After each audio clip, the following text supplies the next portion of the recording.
سے گزر جاتا ہے اور ایمان کو پا لیتا ہے، کوئی اس میں سے نہیں گزر سکتا۔ تو جب میں اپنی طرف بھی مڑ کر دیکھتا ہوں تو مجھے یہ بات سمجھ آتی ہے کہ میں بھی علم دنیا کو ہی علم نافع سمجھتا رہا، میں بھی یہی سمجھتا رہا کہ جو دنیا کے علوم ہیں ان کو جب میں حاصل کر لوں گا، میٹیریلسٹک دنیا میں ترقی کرنے کے لیے علوم میرے ہاتھ میں آ جائیں گے، تو یہی حقیقی نفع ہے، اسی علم سے مجھے نفع ملے گا۔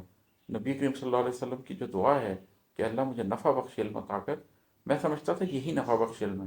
میں کمپیوٹر سائنسز پڑھ لوں، یا میں بزنس ایڈمنسٹریشن پڑھ لوں، یا میں لا پڑھ لوں، یا میں چارٹرڈ اکاؤنٹنٹ بن جاؤں، تو شاید انہی چیزوں سے مجھے کچھ حاصل ہوگا۔ لیکن اگر ہم سورۃ الکہف پڑھیں تو ہمیں پتہ چلتا ہے کہ خضر علیہ السلام دو دریاؤں کے سنگم پر ایک چٹان کے اوپر بیٹھے ہوئے تھے۔ وہ دو دریا کون سے تھے؟ علم ظاہر اور علم باطن۔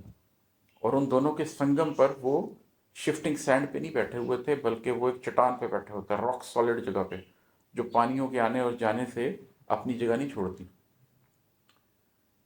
اس جگہ پر اگر کوئی بیٹھ کر دیکھے گا تو اسے احساس ہوگا کہ علم دنیا کے اپنے نفع ہیں اور علم باطن کے اپنے نفع ہیں، اور جب تک آپ دونوں کو نہیں سمجھیں گے آپ آخر الزمان کی ریئلٹی کو پینیٹریٹ نہیں کر سکتے، آپ اسلامک اسکتولوجی کو نہیں سمجھ سکتے۔ اس معاشرے میں ایک عجیب صورت ہو گئی ہے کہ وہ لوگ جو ہارورڈ سے یا MIT سے پڑھ کر آئے ہیں لیکن ان کے پاس علم باطن نہیں ہے، وہ بھی حقیقت کو نہیں دیکھ پا رہے۔ لیکن وہ لوگ جنہوں نے درس نظامی کے کورس کیے ہوئے ہیں اور قرآن حفظ کیا ہوا ہے اور دورہ حدیث کیا ہوا ہے، وہ بھی حقیقت کو نہیں سمجھ پا رہے۔ حقیقت کو وہ سمجھ پا رہا ہے جس کو ماڈرن دنیا کی پوری انڈرسٹینڈنگ ہے، لیکن اس کے پاس علم باطن بھی ہے۔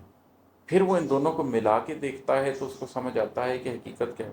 اس لیے کہ مولانا صاحب موجودہ ماڈرن اکنامک سسٹم کو سمجھ ہی نہیں پا رہے کہ وہ کس طریقے سے کھیل رہا ہے، اور جو موجودہ اکنامک سسٹم کو سمجھنے والا شخص ہے اس کو یہ پتہ ہی نہیں ہے کہ دین کی ریکوائرمنٹ کیا ہے۔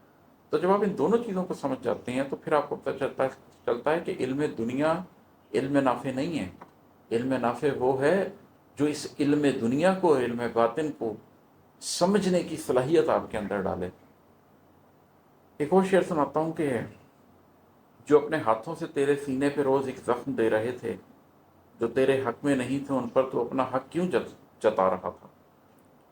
یہ جب آپ اس دنیا میں رہتے ہیں نا، جس دنیا میں ہر شخص ایک دھوکے کا شکار ہو چکا ہوتا ہے، تو آپ کو یہ پتہ نہیں چلتا کہ کون آپ کے ساتھ ہے اور کون آپ کے خلاف ہے۔ تو ایسے بہت سے لوگ ہوتے ہیں جو آپ کے اوپر اپنا حق تو جتا رہے ہوتے ہیں اور یہ بھی سمجھ رہے ہوتے ہیں کہ وہ آپ کے لیے بہتری چاہ رہے ہیں، لیکن وہ آپ کے حق میں نہیں ہوتے۔ وہ آپ کے سینے پر روز ایک نیا زخم لگا رہے ہوتے ہیں۔ وہ آپ کے والدین ہو سکتے ہیں، وہ آپ کے ٹیچرز ہو سکتے ہیں، وہ آپ کے گروز ہو سکتے ہیں، وہ آپ کے پیئرز ہو سکتے ہیں۔